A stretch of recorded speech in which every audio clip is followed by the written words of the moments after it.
could just talk about, to start off, what is it like when you just don't like what you're seeing or you can't find that actor and your casting director says you really should consider this? Let's talk about the surprises.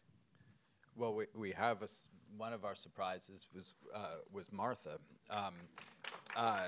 So we could talk very specifically about that, because that was actually a more challenging role to cast than maybe it would have seemed, when you were sort of just looking at the list of parts. And a lot of really great actors came in and read for the part of the evaluator, and really, no matter what I said, it was very difficult for them not to, in some way, pass judgment in the performance. And it really was. Sometimes you see an actor, like when Martha came in, where you actually realize the part you wrote in a way beyond what you thought you had written, and it sort of, I don't know, then you're like, oh, that's what I was getting at, but you didn't even quite know that maybe on some level. But I would say, like in the case of this, Martha was the only person. The same thing was true for Eji, who plays Henry, the boy, which is, that's always challenging, is finding a child actor. And again, in those cases, it wasn't like, oh, this person or this person, this person. I mean, you have other people you're kind of maybe sort of holding on to just for comparison, but it really is, it's only that person. And sort of to your question, I think that yeah, there's that thing where it's sort of, it's not there until it's there. And sometimes it's just, you have to just keep seeing people. I definitely didn't think there was any way I would get the part. I just, of course, was excited to audition for Noah. And then when I met Francine, and I've told her, like that was the first in-person audition I'd ever done. And now I've done one more, and it didn't go well. But I didn't even know that when you do an in-person audition that you're supposed to look into the camera, because it's being filmed for the director who isn't there in the first round. But so I started doing it, and then Francine stopped and said, "What? Let's try it again, but look into the camera." Yeah, how many actors are here tonight? So that's exquisite advice. I think as filmmakers, we want to be surprised, and we want to know that what we've written can go somewhere that we don't expect. And I think that's how you get cast. Wouldn't you say that? Yeah, I think I find actually in the casting process, but this is particular to me, I don't know if other people feel this way, but this is something that Francine knows about me in terms of coming, is I feel that there's actually when I started auditioning people, I felt that people came in often raw. They kind of had the scripts there. They didn't necessarily weren't off book. They were kind of maybe had to look down a bit. Yeah. I actually like that in an audition. I find now people, there's a lot, and it's probably because there's a lot of self-taping and people can do it at home, but that people are actually often now they come in very polished. They have it down, or they start improvising, which I don't like at all. And then I just rule them out unconditionally. But that's not true. But I find actually they come in with too much, sort of what you're saying, too much of a take already. Because I find, particularly in a first audition, it really is about finding a match at all. So it's, because we all know, I mean, they're fantastic actors who just aren't the right fit for the part. It's not about, how good you are even necessarily. It's just about, is this the right fit? And I find I like for that to be a slower sort of transition. I don't want, because I think people probably have come into, I'm sure people have auditioned for me who have already sort of taken it too far, and it's too much of a decision that I'm not interested. Like it doesn't feel right for me. You can't unpack it. Yeah, and it's just not, there's not enough time to do it. So and so I personally like, and what I've done on some movies, and we did it with this movie, for instance, with Martha and people, is I just give them the part, the sides, and not the script, and don't even really tell them much about it, because I just want an impression of that moment and that scene. I've done it on whole movies. On Francis Ha, I didn't give people, I only gave people the parts they were in when we shot the movie. So they didn't know the whole movie, because I wanted them only to, it was only relevant what they were, the moments they were in. And so, you know, I would give them information they might need, you know, just biographical or, you know, story stuff that was relevant to their character. But because I think there's something more alive, often more alive about them. And off of that, I saw you, I went to the Writers Guild screening last week, and you talked about that your scripts are very tight, but at the same time, you give your actors the freedom to look, that it looks like improvisation, but it isn't. But you're able to keep your actors loose. Talk a little bit about that. I think that's one of the hardest challenges, and you're particularly brilliant at that. Well, to me, it's not counterintuitive that if you create structure, it actually, within the whatever the sort of, whatever the, you know, in quote, rules are of the game, you actually, it gives you then total freedom. I mean, I think, you know, you know, I think it also actually removes a kind of a burden on the actor, in that they're not having to, you know, come up with stuff. It's all there for them, and so it's all interpretation. And you know, I saw, I don't know if anybody here in New York, David Byrne is doing the show on Broadway, American Utopia. But he tells a story, you know, about, he has a song in the show, which is this thing, it's called "Everybody's Coming to My House," and he tells a story that there was a children's choir, I think in Detroit or something, who did a version of the song, and it's the same lyrics, it's the same arrangements, but it's it's this children's choir, and he said, and the song has entirely different meaning than when he sings it, and when he sings it, the fact that everybody's coming to his house feels maybe more troubling, that they're not going to leave. But when the children's choir sang it, it was an invitation. It was about inclusiveness. And both those meanings are in that same song. And I think about that, you know, I thought about it after I saw it, but I think that's how I think of often of the text in the movie, is that people, it's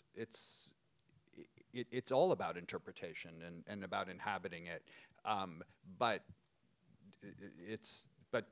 the framework is there for them to play with, and to me that makes total sense. I mean, I get it why other people work other ways. It's what works for them, and I've seen plenty of filmmakers in movies who improvise a lot, where you know, I love what they do. It's not, I think one is better. It's just, to me, that's how, what feels like the sort of intuitive way to make the movie. You also said that you, while you involve your actors while you write your script, which is really a unique way of working. So could you talk a little bit about that as well? Well, I think this is something I've kind of come to more over the last few years, is at least in key parts, is I actually now really do like to know who's in the movie, because it really does inform kind of how I'm writing it. It's also then I have a dialogue with them. You know, I can talk to them while I'm writing it. And with this movie particularly, I had Adam, Scarlett, and Laura, and so we could all. And I in effect interviewed them the way I also interviewed many other people about marriage and divorce if they'd been through it, and relationships, and they were very generous with, you know, just even conversation that didn't even necessarily have to do with their characters, but it helped inform, I think, choices I made in the script, things that I chose to do, monologues I wrote, the length of things that I wrote. Certainly Adam's song, that only makes it into the movie because I know Adam's singing it, you know. Laura's monologue came from a conversation I was having with Laura about her character, about what got her into the business in the first place. Scarlett's monologue came really from me thinking about Scarlett doing it, and also conversations I'd had with her about things. So it's all, it's not collaboration in a sort of, like, we're not writing it together, but it is a kind of open dialogue. I also bring in the crew, people I know I want to work with early too, or the Randy Newman I brought in very early, because I feel like once is, if I we'll show it to Francine or Doug, who did our cast in New York. It's like you're having dialogue, and it only makes things better when your collaborators are all thinking about it and responding to it. It triggers you. That's beautiful, because, you know, sitting down to write a script is so lonely. Terrible. And it is, and you start doubting yourself, and you wonder, why the hell am I writing this scene? No, and you're just an amateur all over again. Yeah. It really, you're like, how did this other one ever get done? You don't. You have, like, I don't know, I have this thing where it's like you have amnesia of how it got made, how it even got there, the decisions you made, because, you know, it all suddenly feels like magic in retrospect, like who was that person? I did this and that, and I had yeah. these ideas, yeah. and then we put this in, and you know, but in reality, it's just agony. I mean, or maybe 95% agony. It is. But if you talk to your composer or your marvelous actors, your casting director, their energy gives you permission, and I'm going to try that. That's a really good thing. It also, what it does is then suddenly you have all these other people invested, and you're like, now I have to do it. Yes, yeah. They're kind of like witnesses at a wedding. If you get married in front of people, then you have to hold it together. Yeah. You want to talk a little bit about what went through your mind when you were writing that, if the actors had anything to do with inspiring you? I mean, Martha's performance definitely had influenced how I cut the scene, because you really can't tell what she's thinking. There was a lot for us in the editing of it. In the writing of it, I had written the scene straight. I mean, it initially seemed kind of tough enough just having somebody come in and watch you live your life,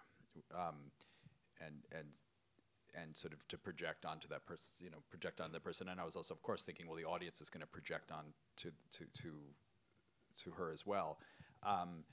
But it was sort of to what you were saying. I felt at a certain point that I wanted some physicalization of what was where we were in the movie, and where Charlie specifically was, and something that would that both from a visual and also sort of from a physical way to sort of express what was sort of been going on. A friend of mine had told me a story years before about how he had, it was a totally different context, but he was he didn't go to college himself, but he became friends. He had friends in college at NYU, and he would travel from New Jersey, and he would go and hang out with them. And he was would play himself as sort of the crazy kid, the crazy guy. And but he really just wanted to belong and be part of the group. And he had an X-Acto knife that he would play around with. And he, one night at a party, sort of was doing a thing, and he pretended to cut his arm, and then cut his arm, and was so humiliated that he just pretended like it was nothing and still hung out for a while, and everybody was sort of moving away from him, kind of horrified, and he was in terrible pain, but I like that. When he told me the story, I wrote it down. When I got home, I wrote it down, and I thought, like, this would be great. I'd love to put this in a movie, because I thought also just this notion that, like, in some sense, sort of being sort of holding up appearances and humiliation somehow would trump pain in the moment, that you would, that you wouldn't acknowledge that you were in pain. And I felt like, and that seemed funny to me.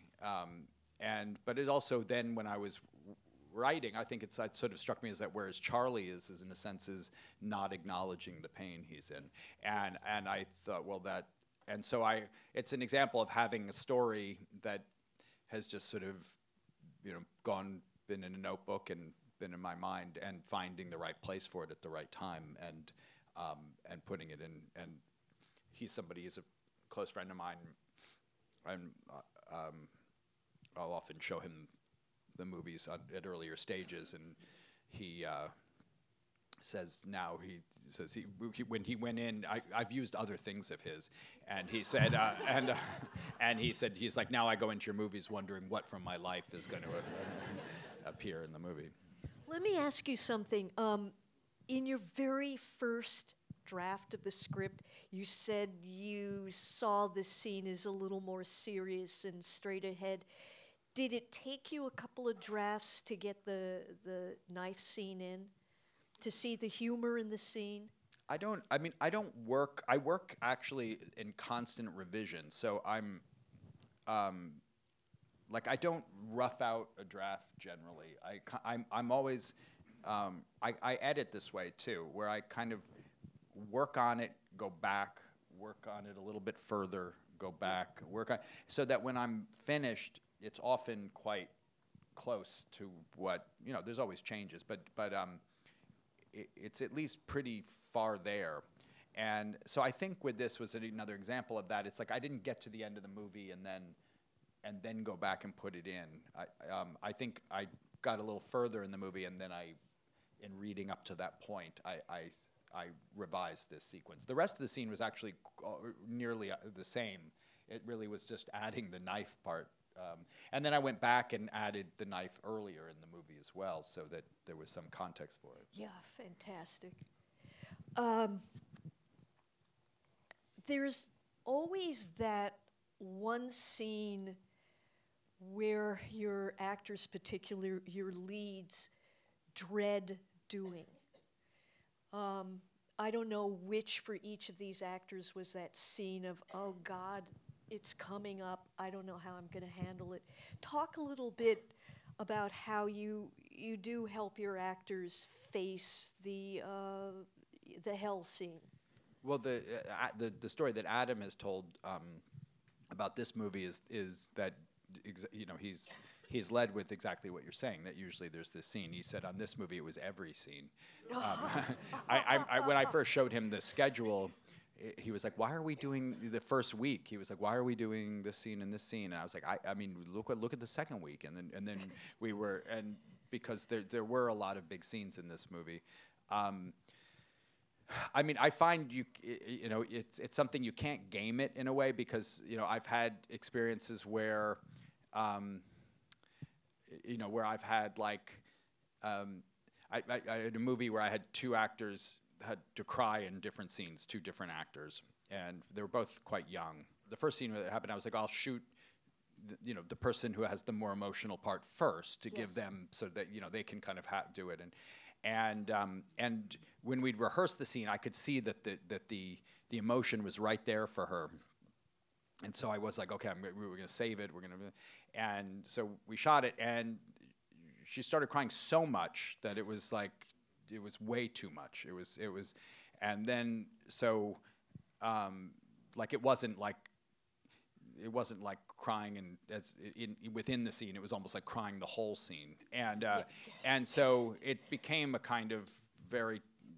It was a hard scene to shoot, and I thought, oh, I should, what I should have done is shot the other side first, and then I would have, then I could have, she could have worked through it, and then maybe, so then when the other actor had to cry in this later scene, I was like, I'm going to shoot the other side first, so that he can build to the, yes. He can work it out, whatever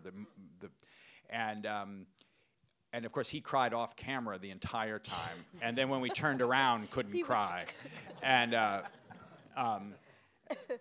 I've done other versions of that where, like, there's also a thing, no matter how experienced actors are, when you're shooting what everyone knows to be the end of the movie, there's always this sort of, everybody's got this sort of, like, thing. And so I've tried to, like, and I've done the thing where I've shot the end of the movie, like, close to the end of the shoot. And then everybody also has that kind of, like, sentimentality of, like, oh, we've been a family, we're all going to go away now. And so, like, all of that's in the end of, and you're like, we can't, the characters don't know this is the end of the movie, and I know you all know that, but nobody's, and suddenly everyone's playing it with this weight and this sort of, and so then I've tried to, like, bury the end of the movie earlier in the shoot, and that doesn't work. So there's no way to game it. You just you just kind of go with what feels sort of intuitively right, and also often you're dealing with the logistics of locations and things too. So the answer is. You do your best. There's no, the giant fight between Scarlett and Adam, did you shoot that towards the end? That we shot fairly late we shot Los Angeles first and then New York second. So although we rehearsed New York and prepped some of New York before we then went to Los Angeles and rehearsed and prepped in Los Angeles. So so that way we could kind of, I wanted the actors to see the locations and be kind of inside the New York stuff, because often, a lot of the stuff happens earlier in the movie, at the beginning of the movie. So, so that they were kind of in it even before we went. But so of the Los Angeles part of the shoot, I think we shot it, towards the second to last week or something. And was that helpful? I think it was. I think but I think with these two, we could have shot it on the first day. It would have been fine. It was an incredibly exhausting scene to shoot, and I think it's people have seen it. It's they're revealing so much of themselves in that scene. I think it certainly helped that we shot it a bit later, because I think they were more familiar with each other, and even though it's a fight, it turns into a fight. It is an intimate scene, and so and the familiarity of the scene is also, so much a part of what it is too, and so I think it did help in that way. But I mean, we rehearsed it a lot before we started shooting, so it was kind of with us. From the beginning. Talk a little bit about rehearsal and how you balance it. And Martha, you could talk about what your rehearsal was like. It's tricky because you want to help the actors prepare, but you don't want to squeeze it all out before a camera roll. So how do you modulate that? For me, a lot of rehearsal is blocking. It's blocking, and I like everyone to know their lines before we rehearse. It's rhythm. It's the rhythm of the dialogue. It's the blocking of the scene. Finding hearing from them, how the movement plays for them, what feels intuitive or right for them as they're doing it. And we tend to start in rehearsal spaces and then moved to the locations. I think with Martha, we rehearsed in that location. That lovely apartment. Yeah. Yeah. That apartment was hard to find, actually, because to find to the specifications that I wanted, even though you wouldn't think finding that apartment and an apartment like that in Los Angeles is difficult. But I wanted to have, you know, the sort of bifurcated, the kitchen and the you know, and it sort of looks like a sort of a stage set in some ways, sort of sliced in half or something. And also I needed some room. It needed to be small because it was small, but we had we shot a lot of scenes. I mean, we shot Martha's sequence over a few days. Right, I think 3 days. Yeah, and then the fight scene was 2 days. We spent a lot of time in that apartment. I really find that a lot of it is just is rhythms and blocking. That is mostly what I'm looking for in rehearsal. Unless an actor has a hard time with the part, which is sometimes happens, or can't, has difficulty with the rhythms and doesn't. It's new to them in some way, and then it's usually I'll work with that person one-on-one and like go through every line and sort of talk it through so that they, you know, try to get them inside the part a little bit more. When you talk about rhythm, it really is very similar to rehearsing theater because your dialogue is very theatrical and has a music to it. Do you prefer to work with actors who have a theater background? It doesn't matter to me. I mean, sometimes theater actors what they do so well on stage doesn't translate into film. You really are. I mean, you're looking at sort of, you know, the whole movie, and I think that's so much the fun of it too. You know, I always want the moment they're in the movie, they're as real as anybody, and they should have as much character as anybody. Sort of a balance sometimes of experience and less experience, and maybe somebody who's really never acted before but feels kind of great in that one part, and you know, versus somebody who's so seasoned and so in, you know, and you kind of feel that out. I mean, you know, movies I've done like Frances Ha or Mistress America, where it was all like everybody was auditioned. There was no like offers or people like, you know, it was all this. There were so many actors I met, even people who didn't get the parts who I loved, and I then cast later in other things, because it was a really kind of great way to do it. And also, I mean, if Frances Ha, if people have seen the movie, it is sort of it's designed by all her different apartments and all these different experiences she's having. So everybody she meets in a way is an event. And so finding those people and finding new people for those, I mean, that was, I thought,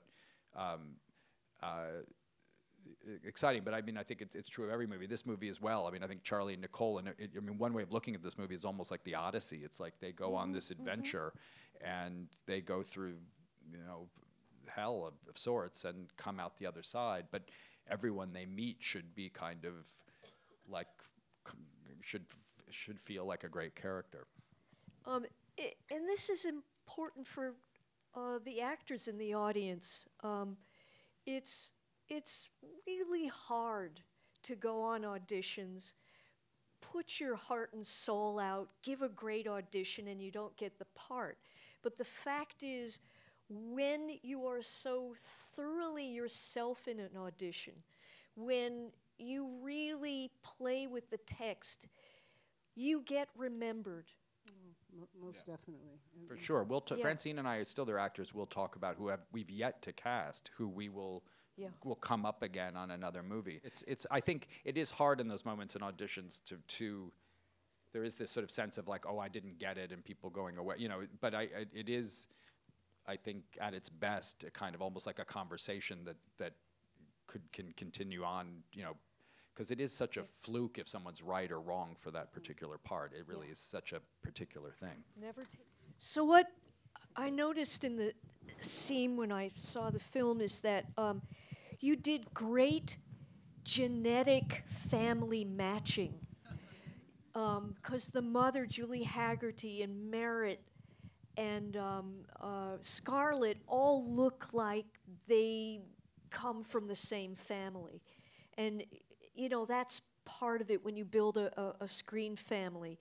The other thing, and I don't know if it was the casting or the way you directed it, you could see that Merritt is her mother's daughter in vocal and energy and kind of flakiness, whereas Scarlett probably was her father's daughter.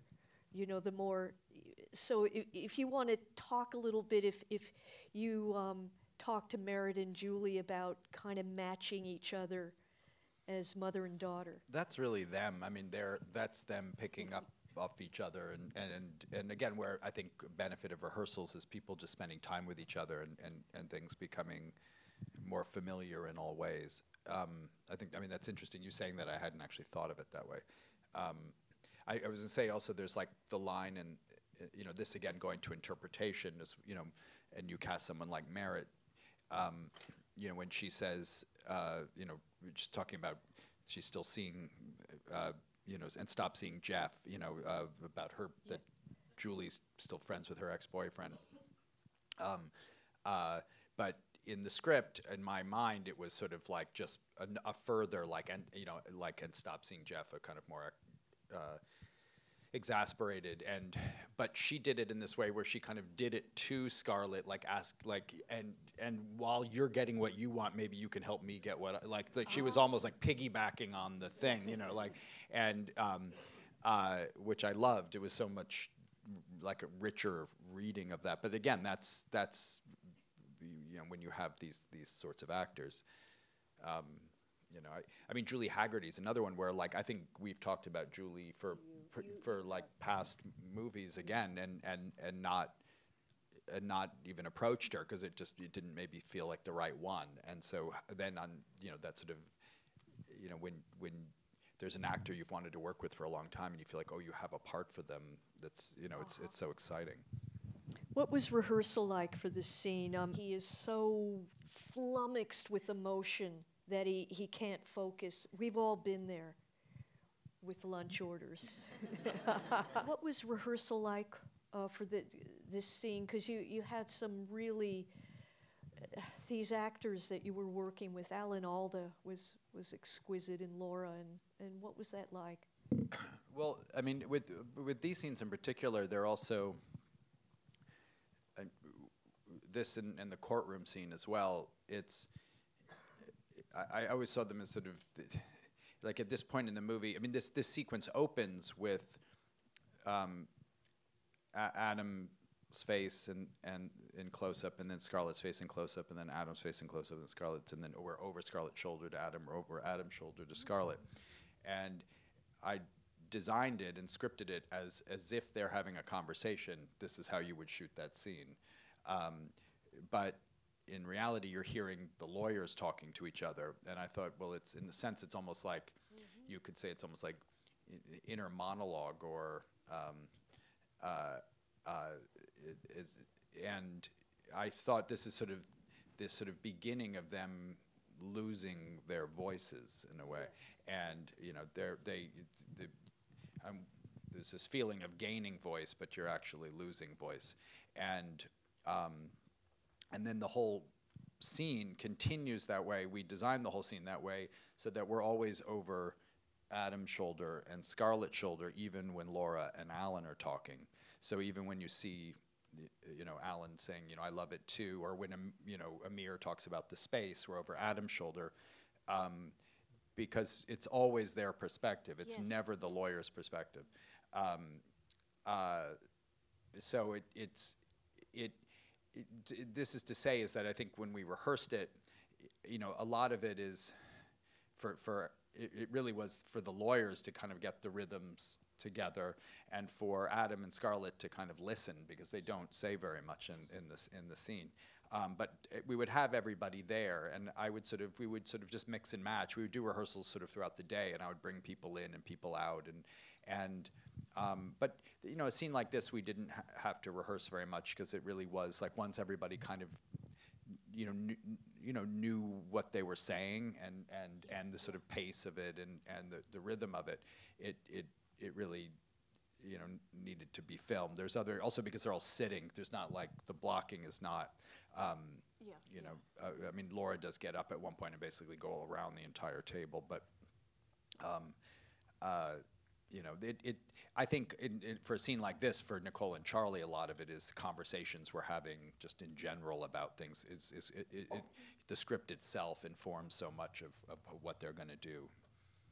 And they both have such expressive faces. I mean, their faces say so much. So a lot of it is about how we would frame them and just let them be. I mean, we would roll the entire scene would play on a close-up. So, we would shoot a close-up of Nicole and we'd run the entire scene and she would just be there silently reacting, which, would be a great movie in its own right. How did you choose who to shoot the close-up first? We tend to switch around, yeah. To try to give everybody, particularly in groups like this where you want everybody to,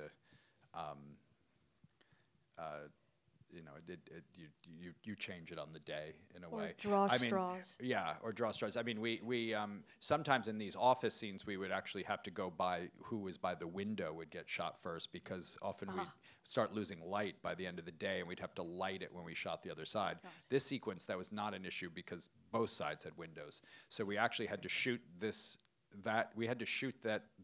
that scene and stop while in the middle and then go and shoot. We shot half that scene and then we went and shot half the sidebar scene with Alan and Adam, which had no windows, so you could shoot that at any time. And then we came back and shot the second half of this scene and then went back and shot the second half of the sidebar scene, purely because we had all those windows on every side of them, and so it was purely about light. Just want to say one thing about the sidebar scene. It's wonderful that you put them in this miserable, windowless, blank room. It's like they're the B players. Right.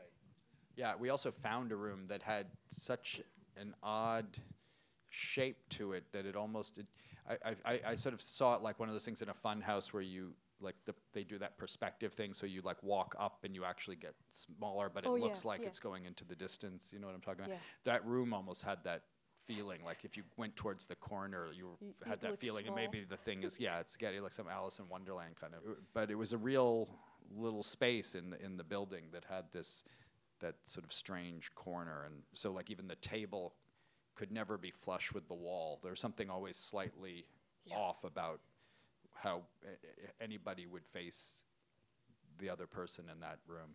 There's a really smart thing you did in the scene, just blocking and directing, because it's a long scene, but by having him say, "These aren't my glasses," which is just funny, you get him up, move him to another room so that you don't have this long scene of over the shoulder sitting in an office.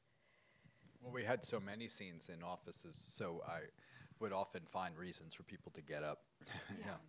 Yeah, but it's such a great reason. Yeah. Right. Yeah. Well, it's that's the challenge, is then to try to come up with a compelling reason. But again, why I think it's important to bring all collaborators in early, and also, if possible, show the actors the sets and not only to move them around and block them, and but also it often gives them ideas. And Alan said it wasn't until he saw this location and saw his office that he understood the character. And I think that's again the thing. I think great actors often do, but it's also about creating a process that does feel like an open dialogue, so that people all have the opportunity to play off each other, so that the production designer can influence an actor's performance, or I mean, it's more common with the costume designer because obviously they're interacting. The actors interact so intimately with the costume designer, but they don't all the time with the production designer, who's often, you know, on other locations. So I try to have all those people there so that they can see, you know, I think with like actors in familiar spaces, you know, because often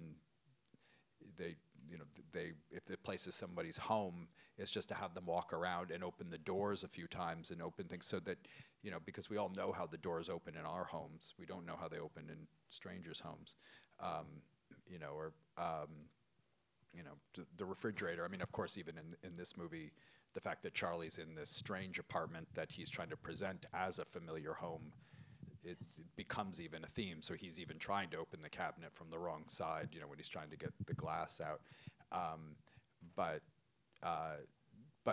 likewise, I do find, again, it's like having some kind of familiarity, and it's simple things. It's not like, you know, people don't have to live there. They have to just have, you know, have been there before, and I think it often gives them ideas, and you usually get one or two great ideas from it, and an actor often gets, you know, something, and I think, you know, Alan got a lot from that, and just that walk into the thing. I mean, just him opening a drawer and taking out a takeout, you know, one of those plastic takeout forks and knife in the plastic, you know, while he's microwaving what he's brought from home.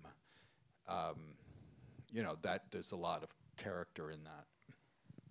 You also did a really smart camera angle on Alan Alda's coverage. You had his left hand in the foreground with the big fat wedding ring, even though this is a man who's been divorced, what, 5 times or whatever, you know, in consulting, you know, and that those little details, your audience may not notice it right away, but it does sneak into your audience's subconscious. I also think, though, in terms of like details, it's you get everything that you can, and that you've thought of, and you create sort of. But I do find that, like, if you're just telling the story, these things happen, and then you get more. You know, I'm sure you've have that too, where people will find meaning in things that I didn't see or know was there, but really all I was doing was trying to tell the story, and I think it's important to say that, and also to sort of highlight that, because I think it's you know, if you tell the story well, you turn out to be smarter. You know, it makes you smarter than you are, and you get, and you just get stuff. I mean,